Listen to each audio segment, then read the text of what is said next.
Hello, and welcome to today's session on qualitative data collection techniques. My name is Ibrahim Osman Adam, and today our focus is going to be on interviews as part of qualitative data collection. We're going to be exploring one of the most valuable tools in our qualitative research journey, which is interviews. I'm excited to share my experiences and insights with you. But before we dive in, let me ask you something. Have you ever tried to understand why people make certain business decisions or what motivates employees in their work? These are the kinds of rich, complex questions that interviews helps us to answer. In fact, in qualitative research, interviews are like having a focused conversation with a purpose. Think of it this way. If you wanted to understand how a local business succeeded in a particular market, you could look at their sales data. You could also, to be sure, in fact, you could also look at some other metrics. But if you sit down with the owner of the local business and then you hear their story, this is actually where you would discover the real insights, the challenges they have faced, the decisions that kept them up at night, and the strategies that made all the difference. In fact, what makes interviews particularly powerful is their flexibility. So when I'm interviewing a particular participant and they mention something unexpected, maybe a unique cultural factor that may have influenced their business approach, it will be possible that I can probe deeper to find out more. We can't do these things when we are dealing with a survey. All right, so that's what we are going to be discussing in this topic. Now, I'll start off first of all by looking at interviews as a powerful tool, especially when we are dealing with the qualitative research. Now, you know how sometimes you really need to understand not just what people do, but why they do things the way they do. And this is where interviews actually come in, and this is where actually interviews shine. So we're going to start with what makes interviews a special way of gathering rich data. When you are sitting down with someone face to face, in fact, you get this amazing opportunity to really dive deep into the person's experiences. In that case, you are not just collecting answers. You are also hearing the emotions in their voices, seeing their expressions, and understanding the full context of whatever story they may have. One of the best things about interviews is that it is magical, and it provides a magical moment when you hear something intriguing, especially, and you can just ask whether the person can tell you more about what has come up. You can't do this when you are dealing with surveys or when we are just observing from a distance. The back and forth it gives us the opportunity to uncover layers of meaning which we will miss if we are looking at or if we are using other data collection approaches. Now, you might be wondering how interviews stack up against other research methods. For instance, when we observe people in their natural environment, we can see how they actually behave, but we might miss the why behind their actions. And also we have documents. While document analysis is a great way for understanding historical context, it cannot tell us how people felt about their experiences. Then you comparing these two, that is observations and document analysis, you will see that what actually makes interviews truly special is how they are able to bridge the gap between the limitations of what? Observations and document analysis. Interviews give us the structure when we need it, but also it gives us the flexibility to follow in an unexpected way, but provides us with valuable directions when we are having a conversation with a participant. Let's talk about something fundamental to our research journey: the different types of data we work with. You know, it's a bit like cooking. You can either gather fresh ingredients yourself or use pre-prepared ones. Both have their place in making a great meal. just like both primary and secondary data have their roles in research. Let's start with primary data. This is the information or the data you collect yourself, fresh from the source. Imagine you are investigating customer satisfaction at a local business. When you sit down with customers, conduct surveys, or spend time observing the businesses in action, that's all primary data. It's like getting ingredients straight from the garden, fresh, specific to your needs, and exactly what you are looking for. Now, what makes primary data really special? Well, you get to design exactly how you collect it. You want to understand why students choose maybe certain specializations. You can craft interview questions that can help you get to reach right into the heart of their decision-making process. And your research questions will drive everything in this regard. Then we also have secondary data. We can think of this as the pre-existing knowledge, which we can tap into. It's like having access to tested recipes that others have already perfected. So published research papers, government statistics, company records, these are all valuable secondary data sources, and they can help us understand the bigger picture and can save us tremendous time and effort. Then now let's explore some interesting developments that are shaping how we conduct interviews these days. The research landscape is changing rapidly, and it is important that we stay current with some of these changes. First, I want us to look at technology, the use of technology in interviewing. Just thinking about how different research looks now compared to, say, maybe 5 years ago. We're using digital recording tools these days, a lot of transcription software and analysis programs that our predecessor could only dream of. But this raises interesting questions. For instance, how do these tools change the interview dynamics? Are we gaining efficiency at the cost of maybe something else?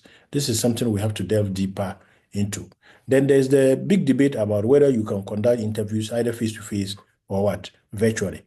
The recent corona virus pandemic really pushed this conversation a bit forward, because it was during this period that Zoom and other platforms made a lot of research possible across vast different distances or geographical settings. But we need to think carefully about what is gained and what is lost when we are relying on what? Virtual interview processes. Is it possible that we'll be able to build the same rapport that we'll build in face-to-face interviews? Then there's also the issue of big data. Big data is another game changer. Even in qualitative research, we are seeing how its influence can shape a lot of things.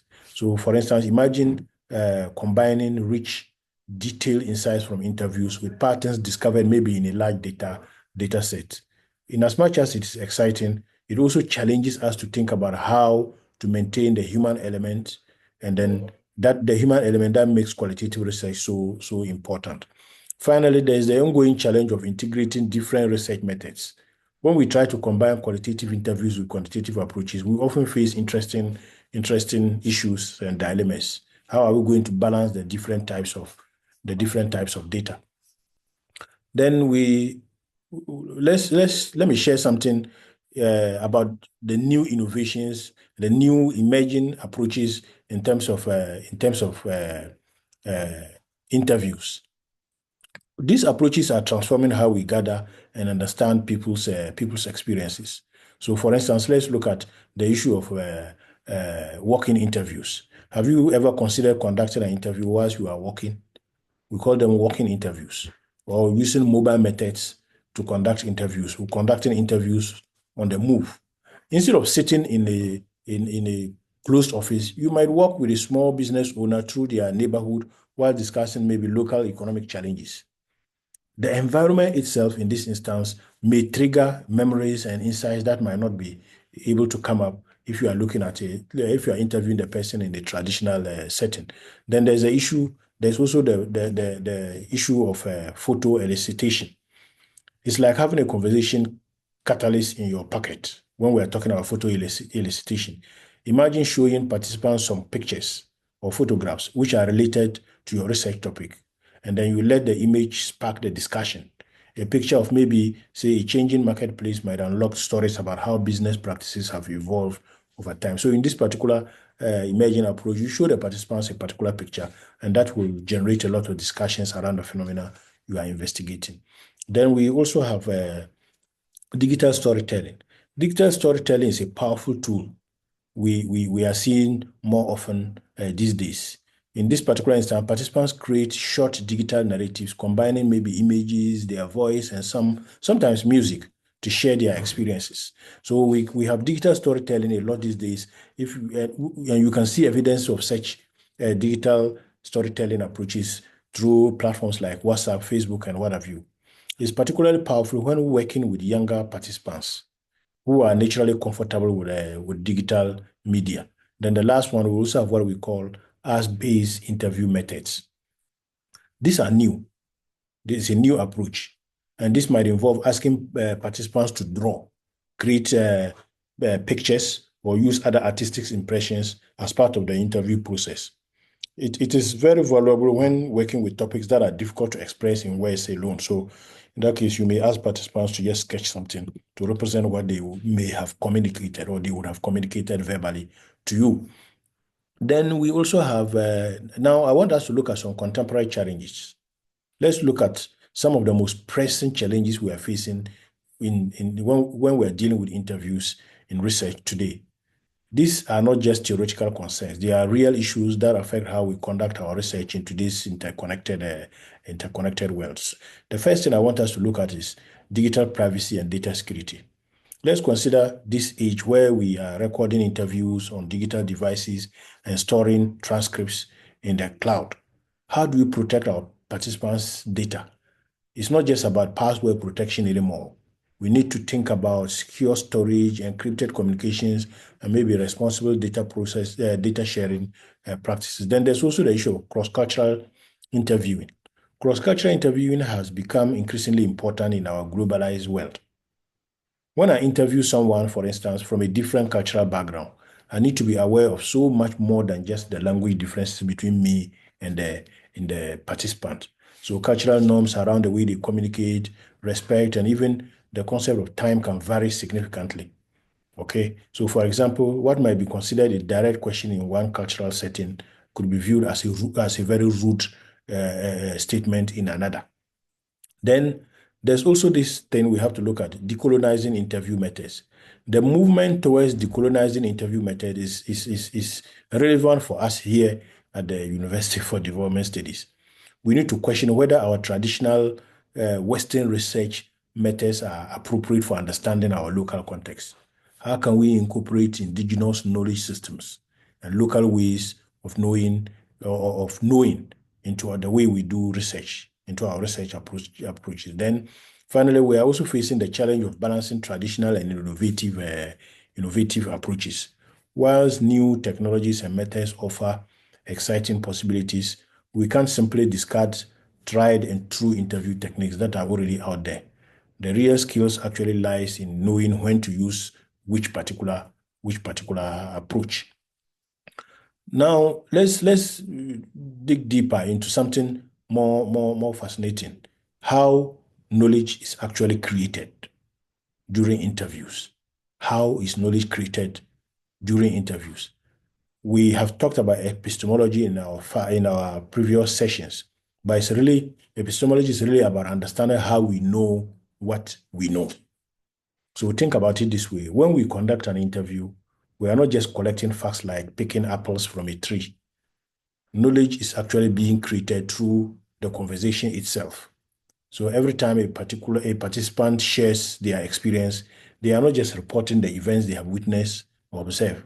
They are making sense of them, maybe in a new way. This brings us to the idea of what we refer to as situated knowledge. The insights we gain in interviews, they are not floating in a vacuum. They are deeply connected to specific context. So whatever we say is connected to a specific context. So for example, how a market vendor describes their business challenges might be shaped by when and where the interview is taking place. Maybe their recent experiences also, and even their relationship with us as researchers. Then Interpretation also plays a critical role. It plays a critical role here. When someone tells us their story as part of an interview, we are not just recording it. We are engaging in the process of understanding what that person has said. It's like learning a new language. You need to understand not just the words that are spoken, but the cultural context behind the words that are spoken. Then the last one, something we have also talked about, the issue of multiple truths against or multiple reality against a single or sole reality. The concept of multiple truths versus a single reality is also very important in qualitative research. And we often find that different participants have different, sometimes contradicting perspectives on the same phenomena. And sometimes, guess what? They can all be valued.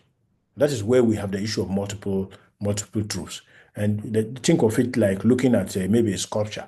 People viewing it from different angles will see different aspects, but all their perspectives contribute to understanding the sculpture as a whole. Then still on the epistemological considerations, let me walk you through the different philosophical lenses we can use when conducting interviews. This might sound abstract, but they fundamentally shape how we approach research. Let's start with the positivist approach. Now, think of this as being like a scientist in a laboratory. The goal is to be as neutral and objective as possible because positivists view interviews as a way to collect data. And the kind of data they collect is what? Pure data. It's almost like using a measuring tool.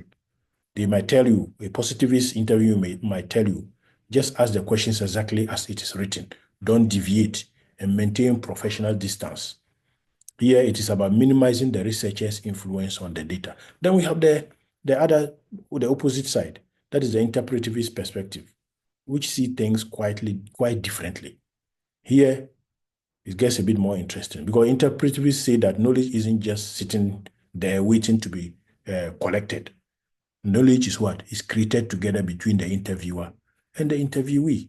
So for interpretivists, it's like when you are having a deep conversation with someone, and through that discussion, both of you come to a new understanding. You nod, the person will follow up with a question, and all of this will shape the way what knowledge is created. Then the last one is the critical realist viewpoint. The critical realist viewpoint offer another way of thinking. They suggest that reality has different layers, like an onion. On the surface, we have what people will say and do, but underneath it, there are deeper structures and forces at work. So, for instance, for the critical realists, when we're interviewing, say, business owners, we are not just hearing their individual stories. We are also understanding how larger economic and social structures affect the choices they have made as business owners. So the beauty of understanding these positions is that they all help us to make better choices in our research. Sometimes we might need the rigor of a positivist approach. Other times we will need the deep understanding that comes from an interpretivist point. Now, there's also the issue of power dynamics or intersectionality. Let's talk about that. It's also very important. Intersectionality and power dynamics. These factors actually shape our interviews in ways we might not always notice, but they are absolutely essential to understand and consider as part of our interview process. Think about the gender dynamics first. When you are conducting interviews, you need to be aware of how gender might influence what participants feel comfortable about saying or sharing. For example, a female entrepreneur might share different challenges with a female researcher than with a male researcher. In this case, it's not just about comfort, it is about the entire dynamic of the conversation. Then we also have issues about socioeconomic status, which is another key factor that we can't ignore. We can't ignore economics. So if I'm a university professor interviewing small business owners in a rural area, there is an automatic power dynamics at play there.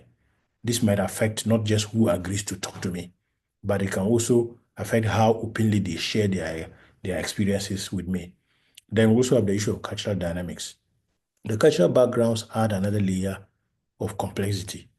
See, in Ghana, we know that communication patterns can vary significantly between different ethnic groups and regions, because what's considered respectful in one culture might be seen as distant in another. And as researchers, we need to navigate these differences very carefully and thoroughly.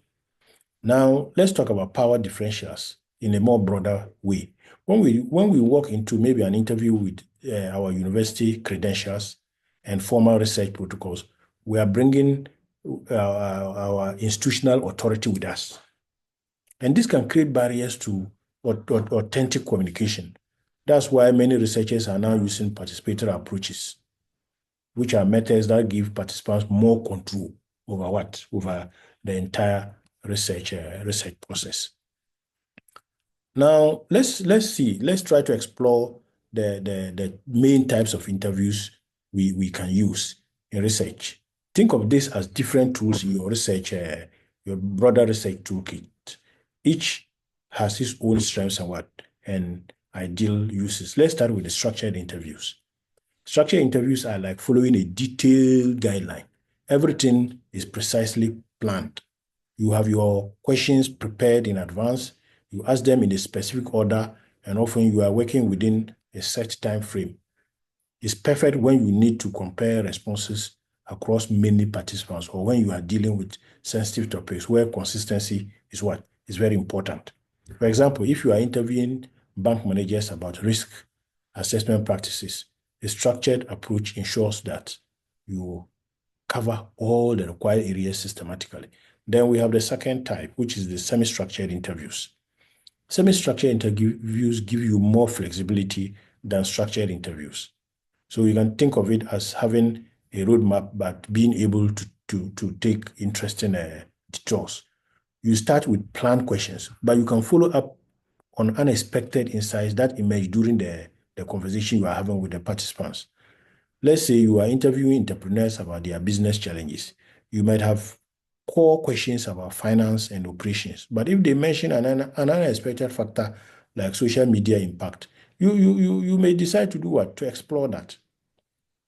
Then the third one is unstructured interviews, which are more like a guided conversation. Here, you might start with just a general topic.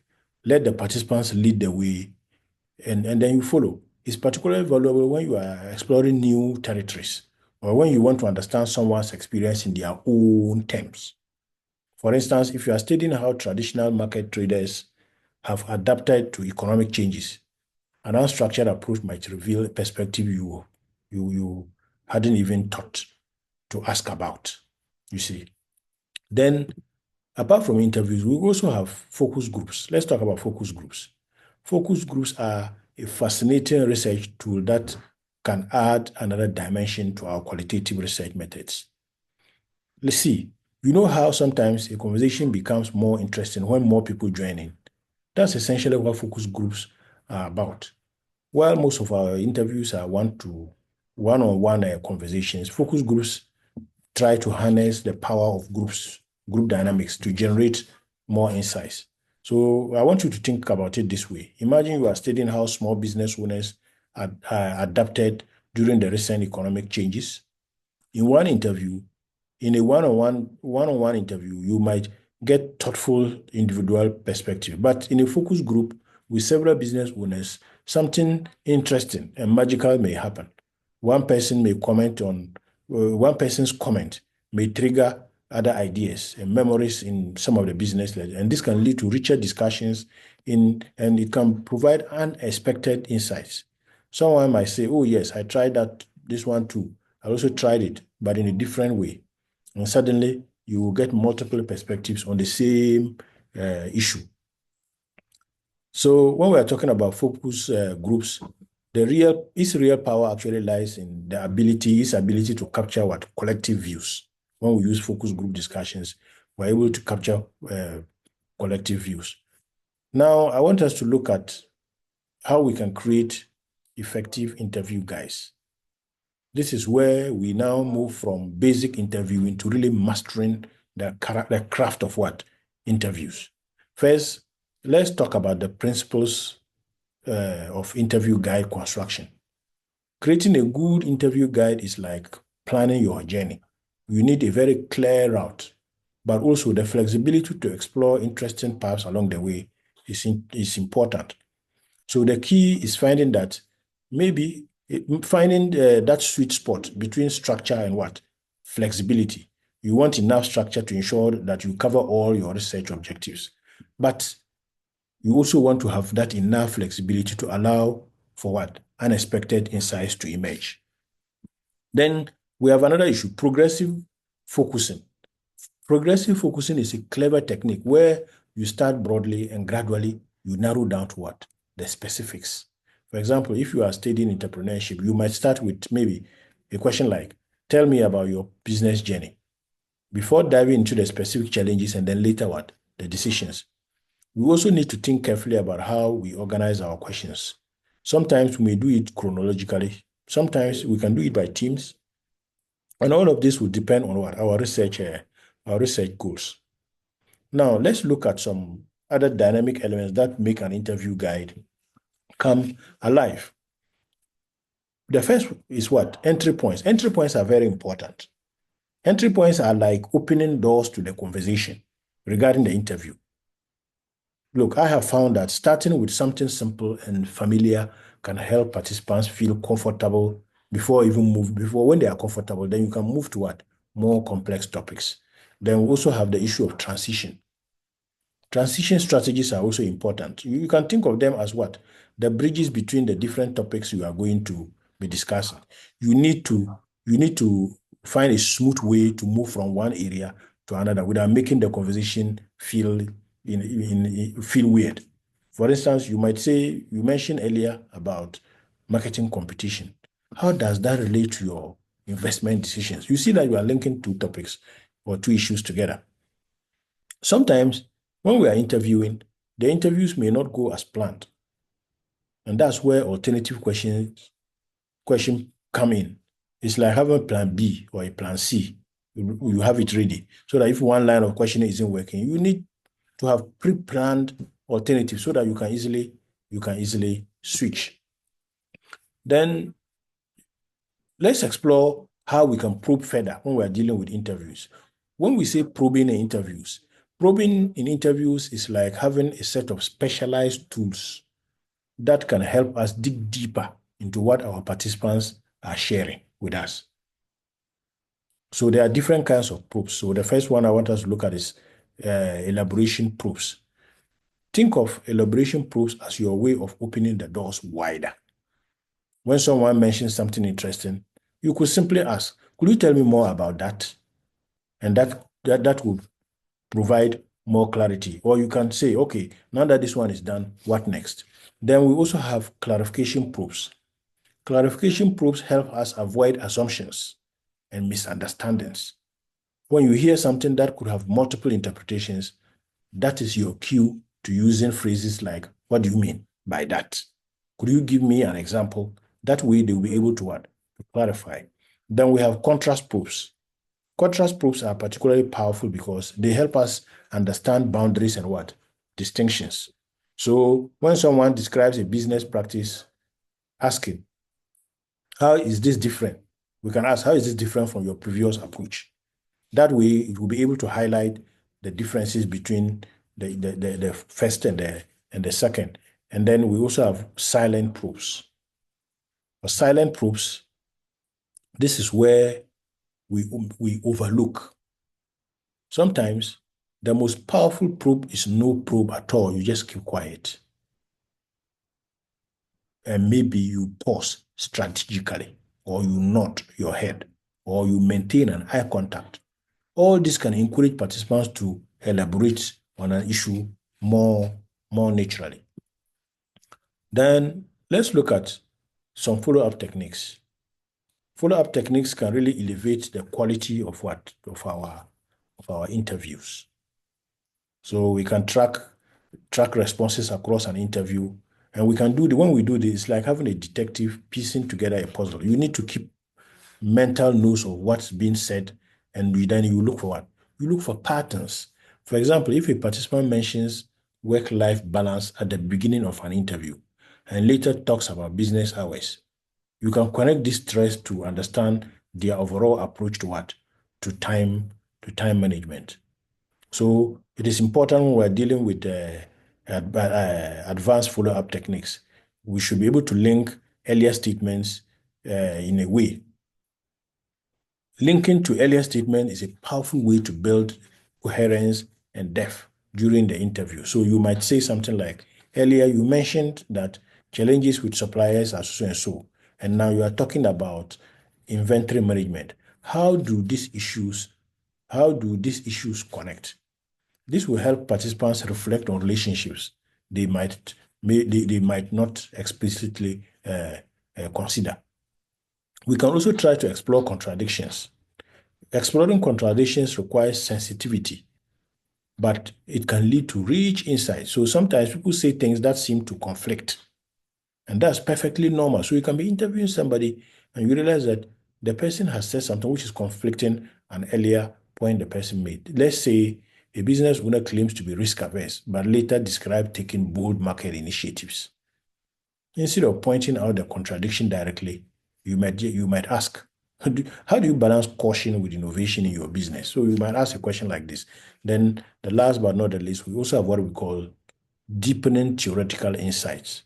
And this is about moving from specific experiences to a broader understanding. So when someone describes a particular situation, you might ask how typical this is in their industry, how to build theoretical knowledge from what? From individual cases. And then the last one is the contextual uh, elaboration, which helps us to understand the bigger picture. So if someone mentions a business decision, we might ask about economic conditions at the time, the local market situation, or even cultural factors that influence their choice. Now, there's one crucial aspect about interviewing, and this is the aspect of managing sensitive topics. How do we handle sensitive topics? We have to be able to handle them with care and what? Professionalism. And this is where our role as researchers requires particular thoughtfulness and preparation. So one may go through pre-interview assessment. That is our first line of responsibility. Before diving into sensitive topics, we need to evaluate potential risk and triggers. For example, if you are researching business failures or financial hardships, you need to consider how these discussions might affect participants emotionally. It's like creating a mental map of potential sensitive areas before even starting the interview. When we have considered that, we need to ensure that we have support resources ready. Having support resources ready is very essential. This means knowing what professional support services are available in our area and having contact information readily available to support. Then we also have clear protocols for distress. It's like having what? A first aid kit.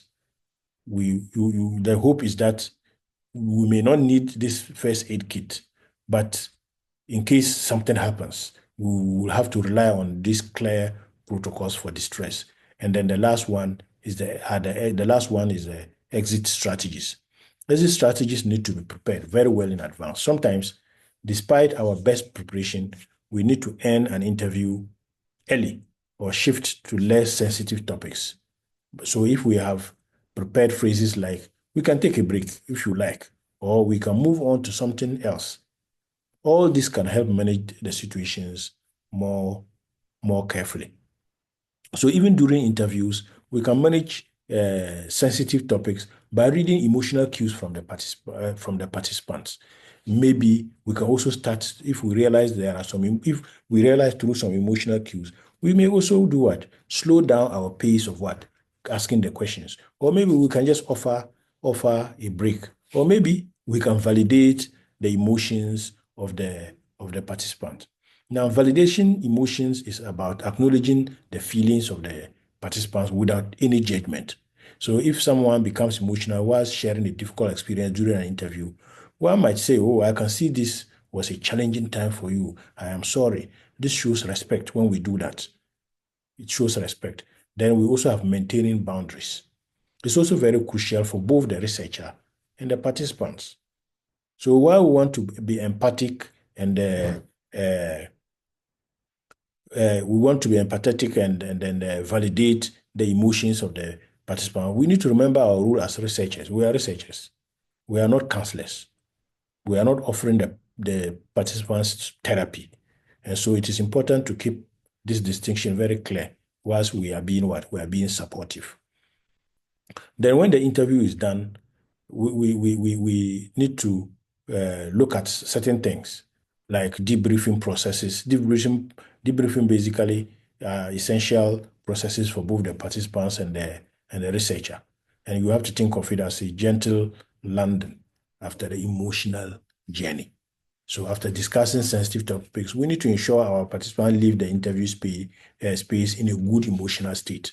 So this might involve having a casual conversation afterwards, maybe about a neutral topic. Then there are also follow-up protocols. Follow-up protocols are a way of maintaining responsible research practices. And this could mean checking in with participants a few days after the interview, especially if the discussion was particularly emotional. Then we also have referral procedures, which also needs to be very clear. In this case, even if we provided resource information before the interview, we should remind the participants about available support services afterwards. And then also, we can also have self-care strategies. And this may involve listening to difficult stories that can take an emotional toll. And then we need to acknowledge this as well. Now, we also have to understand that there may be the issue of cultural competence in research, and this is also fundamental to some extent when we are conducting meaningful interviews, especially here in Ghana, when we have such a rich cultural diversity. So we have to show cultural knowledge, and cultural knowledge goes beyond just knowing the basics about a particular community. It means understanding the deeper aspects, their values, their beliefs, their traditions, and all those things that shape how the people think and behave. We also have to be sensitive about their culture by being aware of their culture and respecting their cultural difference. That way, we can be culturally humble. And cultural humility is very important. It means acknowledging that no matter how much we study or learn, we can't know everything about another culture. The last one is linguistic awareness. Linguistic awareness isn't just about we speaking the language of the participant. It's about understanding how language shapes meaning. So even when we are all speaking English, words can carry different cultural weights and sometimes different implications.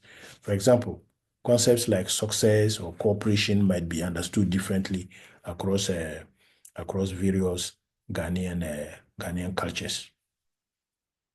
Now, when we are conducting interviews, there's one thing we must not lose sight of: nonverbal communication. Let's explore nonverbal communication as part of our interviews. We need to be very attentive when we are conducting interviews because there are observable elements that can often tell us much about what? About the interview. And these are not spoken words. So facial expressions, body positioning, the use of space, and maybe temporal patterns, which may include the pace of the responses and the use of silence. All of these are very important. Now, when we are observing this nonverbal communication, there must be a way for us to do what? To document them. The nonverbal communications. We should be able to document it in our research. We should be able to document it. We can document it by using field notes. We can document it by using maybe video analysis. Video analysis guide can provide a framework for reviewing recorded interviews. Then we can also have what we refer to as embodiment mapping. And for embodiment mapping, it's a more detailed approach where we track how participants physically express themselves throughout the interview. Now, this might include noting changes in their posture, movement patterns, or even physical responses to different topics. We can also have what we refer to as interaction diagrams, which can help us visualize the spatial and relational dynamics of the interview. We can use this to document how participants position themselves, how they use the space, and how their physical positioning might change during different parts of the conversation. Okay. Then The next thing I want us to look at is how do we build a rapport? It's a key strategy. Building rapport is a key strategy. So we can use opening techniques. And opening techniques will set the tone for the entire interview.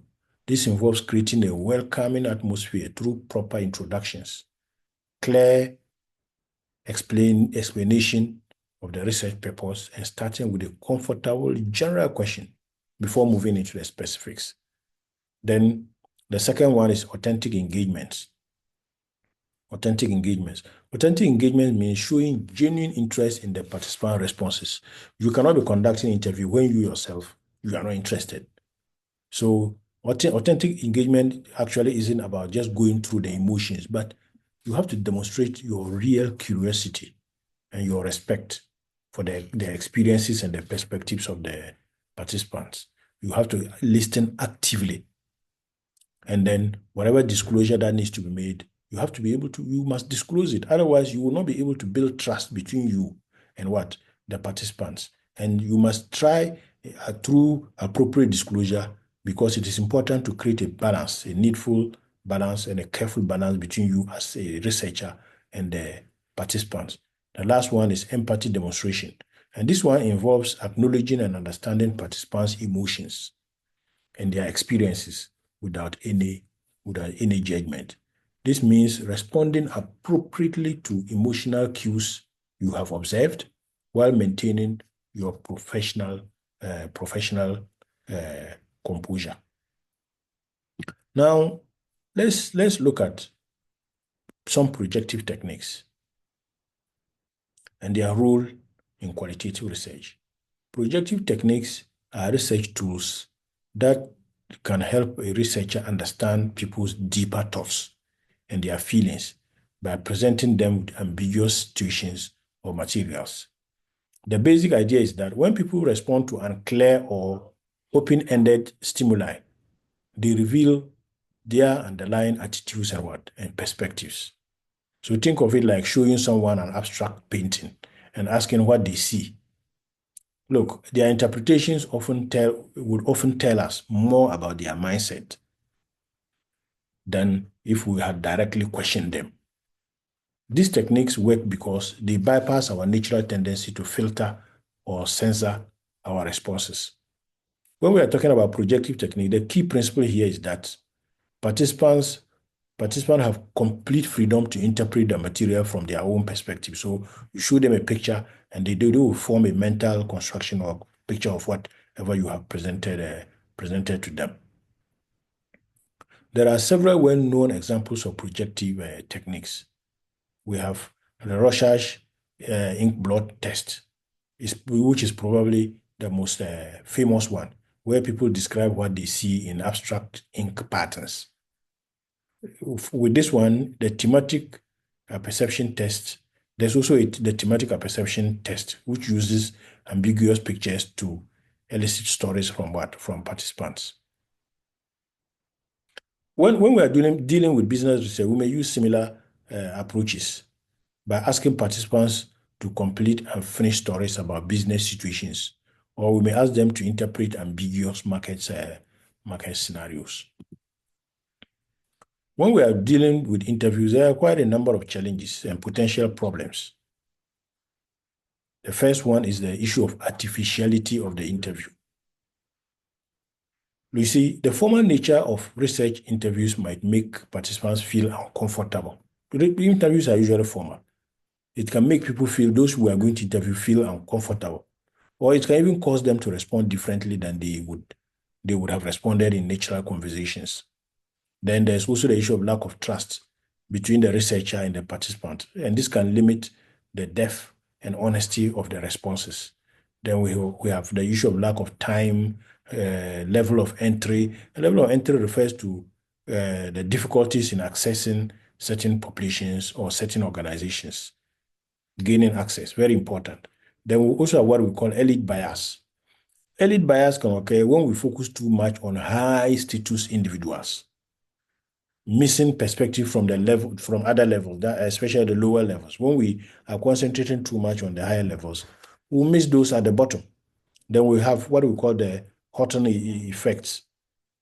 The Houghton effect happens when participants modify their behavior or responses because they know they are being what? They are being watched or they are being studied. It will be different if you are not being watched in terms of an interview, where your responses may be different. The other one is constructing knowledge. Constructing knowledge can be challenging because interviews represent constructed rather than naturally occurring data.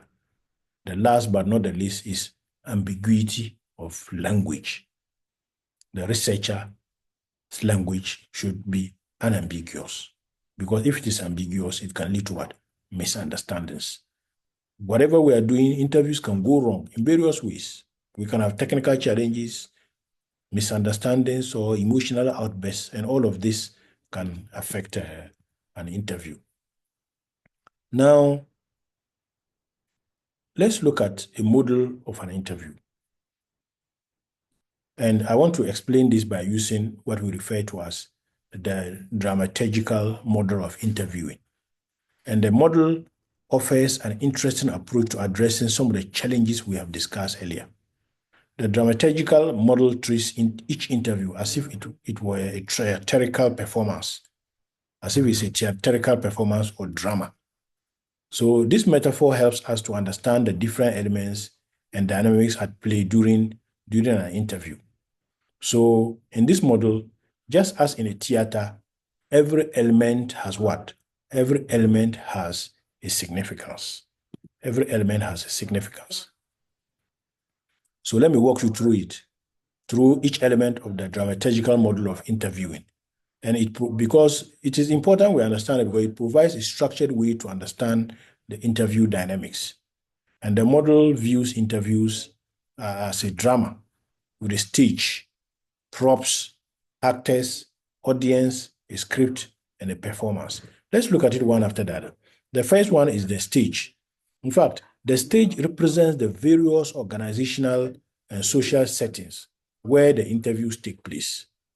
So it is important that we consider the choice of location because the choice of location can significantly influence how participants respond and interact. Then we have the actor. The actor element recognizes that both interviewer and interviewee take on specific roles. Then the next one is the audience. In terms of audience, both parties actually serve dual roles. They are both performers and what? And observers. And each must listen attentively and respond appropriately to the other's contributions. Then we have the script. The script aspect is interesting because it is asymmetrical. The interviewer works from partially developed scripts.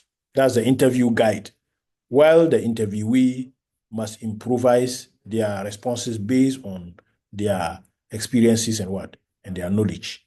Then we have the entry. The entry involves crucial first impressions and setting the tone for the interview. Impressions management here is very vital, especially for establishing trust and rapport when we are dealing with the entry level. Then the last but not the least, we have what we call the exit. The exit actually refers to how we conclude the interview, potentially leaving the door open for future interactions or maybe for follow-up sessions. Now, if you look at all what we have considered, all of the above we have looked at comes into what we refer to as the performance. The performance brings all these other elements together. The quality of each component ultimately determines the quality of data we collect. And this model helps a lot in interviews because it ensures that the interview process is carefully orchestrated and the interactions are carefully orchestrated, where every element matters very, very much. So for us to ensure that we have very good interviews, we need to consider certain things. Two fundamental skills are very important for us to have a successful interview. Eliciting skills.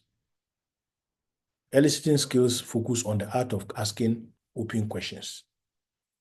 The sort of questions we ask, we must try to use open questions in interviews.